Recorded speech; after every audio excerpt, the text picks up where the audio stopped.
Fujitsu Global Services is, as indicated, a global organization. We have about 15,000 employees, and they provide both platforms and services so we can provide consistent capability to our customers around the globe. Many of our customers are international organizations, and obviously we need to support them in different territories. And therefore, we have 8 global delivery centers so we can deliver a nice, consistent service across all of those regions. In particular, I've been working in our workforce and workspace horizontal for the last 2 to 3 years.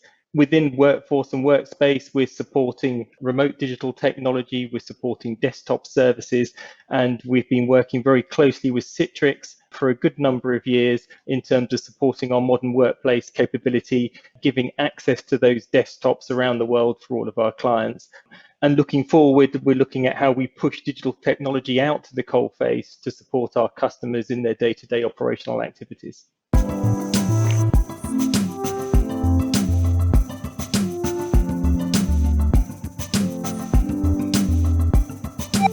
We've seen a real increase in interest from customers around well-being in the workplace. I think if we go back a few years, we've seen a lot of focus on physical well-being. Can we get our employees working in teams to go out there and get more steps and keep themselves physically fit? I think really over the last 18 months to 2 years, we've seen a change to also focus on mental well-being in the workplace. And this is looking at how we can make colleagues feel more comfortable in the workplace and to help them reduce anxiety, as well as providing a better digital experience for them within that environment. And it's been interesting to see the uptake on that. We've seen a number of analysts focus on that, and we've been having a lot of dialogue with analysts around how we can develop our well-being portfolio. In terms of what Fujitsu's been doing specifically in this space, we have developed an employee well-being app called Buddy Connect, and really that's particularly become a focus for us really since COVID and lockdown has happened. What we're seeing is that more organizations are obviously having their employees working from home during lockdown. And because of that, we're seeing that they need to be able to support those employees remotely. And again, we've been working with Citrix to develop solutions so that we can increase that remote working capability and capacity for our clients. However, it's very difficult for managers remotely to keep an eye on the well-being of those individuals. So our well-being app, Buddy Connect, uses a simple traffic light mechanism where the individuals can give an indication of their status, their well-being, and they can just simply press red, amber, or green, leave a little message for their manager.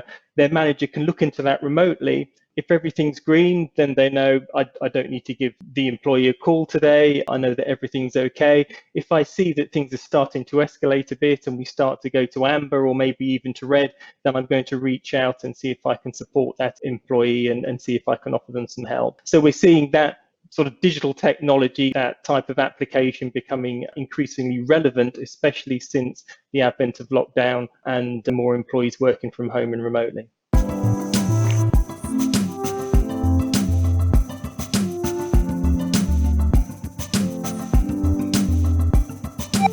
Technology is evolving, end users get many more interrupts within the workplace. I think if you look at your desktop currently, if you're like me, you'll have lots and lots of windows open, lots of applications. We're getting pinged with notifications. And what we really need to do is to try and shut down some of that background noise. And I think we can do that in a number of ways. I think looking at how we can use things like micro apps, for example, to do some of the more automated tasks, to do some of the more admin roles and to manage those notifications, so they just prioritize the ones that are particularly important for the individual. So we get a prioritization around those, and then the user can just go back and look at the ones that are particularly important or particularly relevant at this point in time, if you like. So I think shutting off that background noise, allowing end users to focus and to give them the concentration, but to really look at the more creative element of their job. So a lot of us have to do admin, and I'm sure, like everybody else listening to this, nobody really enjoys doing those admin tasks, but we have to do them. If we can try and minimize that, shut off background noise, focus on creativity, really use our talents, that can really help drive the business in the right direction and help with growth and productivity. It's that environment where we're spinning lots of plates, we have lots of activities happening in parallel. And because of that, I think there has become a focus on well-being.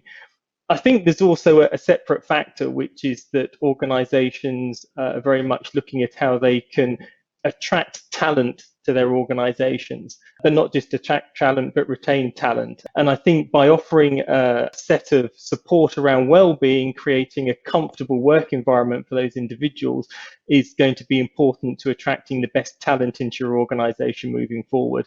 And I think we're seeing a real big focus on that. And that's also linked to things like diversity and inclusion as well.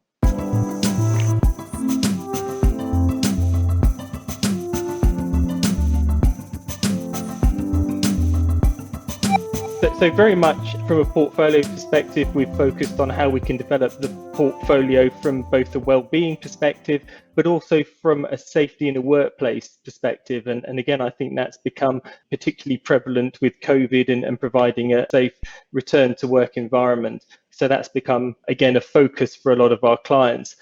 Interestingly, I think we're finding that we're engaging with different stakeholders within the client base. So very much traditionally, we'd be going out and we'd be talking to the CIO fraternity, and we'd be talking to technologists about how we can improve IT services, improve productivity, and obviously help the business run operationally.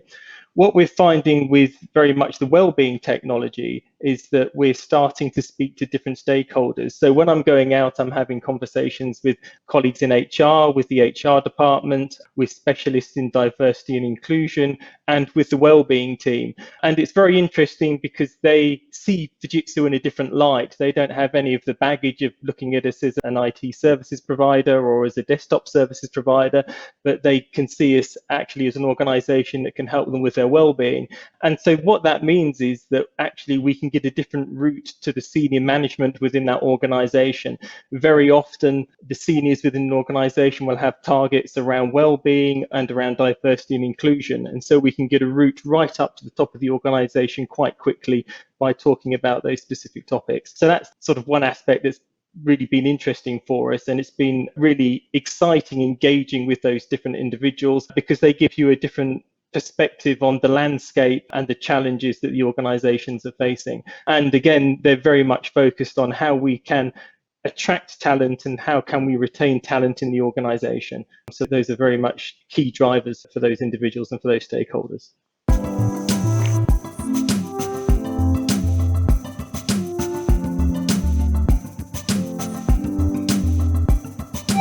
In terms of focusing on well-being and diversity and inclusion, in order to make the office an inclusive space, we need to focus on how the individuals are feeling within that office environment, which is fundamentally linked to their well-being. So we've had a real focus on diversity and inclusion. And going back about 2 years, we had a hackathon where we looked at neurodiversity as a topic and how we could support colleagues entering the workplace with neurodiversity. Now, the reason for that is because neurodiversity gives us the opportunity to tap into a new talent pool for the organization, to some very, very capable skills that can help our organization grow. But for those individuals to work in the workplace, we need to start to think about making some slight adjustments because they may suffer particularly from anxiety in the workplace. And so what we did, we went away, we had a hackathon, we came up with our concept of Buddy Connect, which has become our well-being app that we're now rolling out both internally within Fujitsu and with our customers. And what the app does is that it helps the end users manage their anxiety.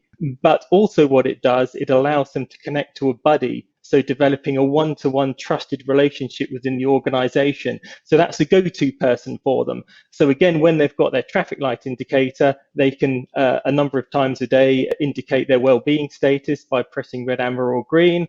If their buddy is looking into that flow, and they see that they're pressing amber or red, then they have the opportunity to reach out to that individual and check that everything's going okay. So it provides an informal way to allow colleagues with neurodiversity to integrate into the workplace, but also to manage their anxiety. And what we can do is we can start to correlate their anxiety status against time of day around areas in the office. And what we can do is we can identify potentially, perhaps it could be somewhere where that individual's sitting. Maybe it's something as simple as the air conditioning clicking on and off that's causing an issue. So we can just potentially move that individual to a quieter area. So using the technology, we can help to reduce anxiety within the workplace, but also do things like provide signposting, provide access to information, which makes it easier and less stressful to be within that working environment. So looking at the well-being of an individual and being able to attract that diverse talent into your organization, we think they're very much linked. We think there's going to be more and more technology that allows us to support those individuals, and that's one of the fundamental reasons why we developed Buddy Connect, our end-user well-being app.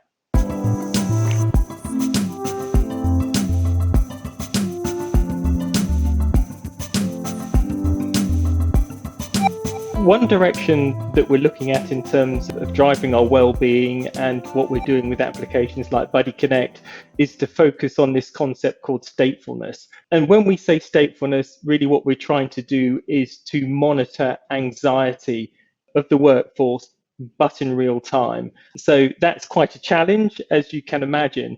And the first question you have to ask yourself is, well, actually, how do we monitor anxiety? How do I know that an individual is getting more anxious and that anxiety is elevating? And really, there's a number of signs that we can look out for. In fact, there's quite a number of signs that we can look out for. And it's given away by simple things like your body language, for example. So your facial expression can give a good indication of anxiety, your eye blink rate, the way that your eyes are moving, but also there's some biological signs as well. So you can look at heart rate, you can look at heart rate variability, you can look at things like galvanic skin response, which is the electrostatic electricity that you can measure on the skin. And a lot of smartwatches are able to start to do that nowadays. But also you can do some really basic things, which is to look at an individual's movement data. So actually, are they more active than they normally are, which could give an indication of their anxiety status. So what we're trying to do, or what we want to do, is to be able to detect those triggers in real time. And so we have been working on a minimum viable product where we're working with some wearable technology. So what we're doing is we're harvesting data from a smartphone that's tracking heart rate and heart rate variability. So the smartphone can take that data from the watch, and this is just a standard watch off the shelf. This is just a standard watch that you would use for a sporting activity. And so we're starting to harvest biological data. From a mobile phone, we can also start to track movement data as well. So what we're doing is we're correlating that data and we're sending it up into an artificial intelligence backend, which can calibrate an end user's individual anxiety level. And so what the system does, it actually learns your base anxiety level over a couple of weeks. And then once it's gone through that learning phase, it knows at any point in time whether you're above or below your normal anxiety levels, depending on your activity. So the artificial intelligence can work that out for you. And so the idea is that we want to prevent the escalation of anxiety. So rather than you put your well-being status into a smartphone, actually the smartphone starts to tell you when you're getting anxiety. And what we can then do is to prevent that escalation of anxiety. So effectively, I can ping you a notification and say, your anxiety level 6 out of 10, perhaps you should consider taking a break, or just step out and just get your head into a slightly better space, which will really help and promote your concentration. And so what we tend to find, if you let anxiety escalate, people don't tend to detect that until it gets to a point where it's really disruptive, it's disrupting their concentration.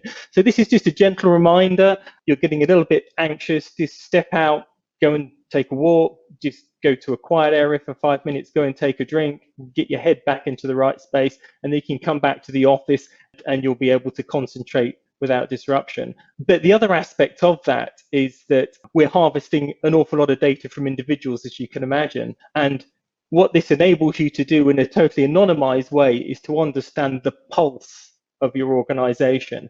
So if you can imagine this, the CEO of Citrix or the CEO of Fujitsu, they could potentially look on a dashboard, and at any point in time, they could actually get the pulse of anxiety across their organization. And you could then start to correlate that to time of day, to geography, to certain conditions that are happening perhaps in the market, with anxiety around things like COVID, for example. And that puts you in a better position to enable you to manage the anxiety within your organization, to understand where anxiety is happening and manage that anxiety. But generally, it's about making people conscious of their well-being and the fact that anxiety does exist. And what we want to try and do is to reduce long-term stress. So by doing this type of monitoring exercise in a passive way, we can start to identify long-term stress trends within the office, and then we can manage that either at an individual level or at a wider group or department level. So that's one of the directions that we're going in at the moment. It's quite experimental, but I'm hoping to have an MVP up and running within the next couple of months. We'll push it out there and see what feedback we get from some of our customers. The best way to understand the impact of this type of technology is to push it out there at the coalface. And we're particularly interested in working with partners like Citrix, where Citrix can potentially take some of this technology and work with us to get some feedback and refine it and make sure that we develop some really useful capability that's going to help manage well-being within the workplace as it becomes a priority for our clients.